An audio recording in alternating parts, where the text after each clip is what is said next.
Welcome to Melbourne for election-wise coverage of the biggest event affecting Melburnians in 2010. I'm Meagan Weymes.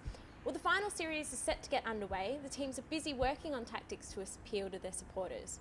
So joining me in the commentary box today are experts Alex Mann and Margaret. Thanks for joining me, guys. Great to be here. No worries, Meagan. Thank you. Cool. So on the show today, we'll be profiling key players and examining the issues driving the contest. So Alex, reigning champs, the ALP, they're fielding a strong team this season.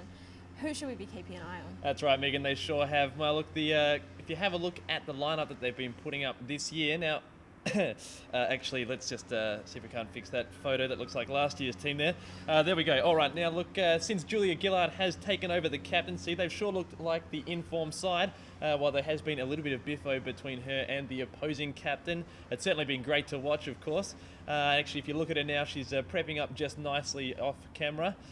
Okay, now she is a Melbourne local and will definitely be giving her all for the seat of Laylaw. That's out in Melbourne's west. Now she's made some important changes to the leadership group as well recently.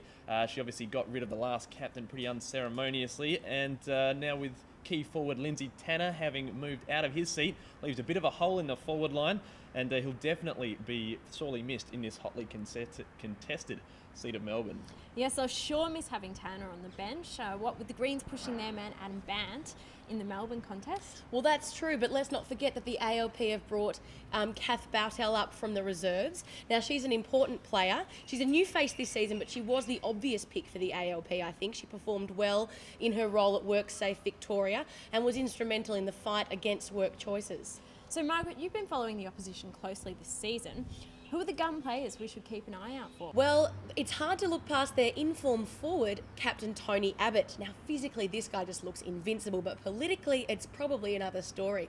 Let's have a look at him warming up now, actually. Now, you wouldn't know it, but his man in Melbourne, Simon Olsen, is really struggling to get some purchase.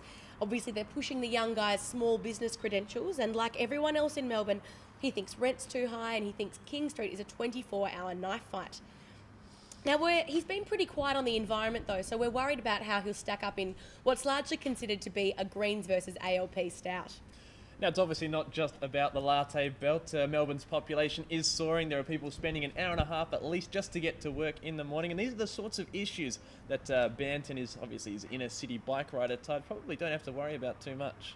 And as the election heats up, us at Election Wire will be touching base with the people, the pollies and the punters to make sense of the 2010 election.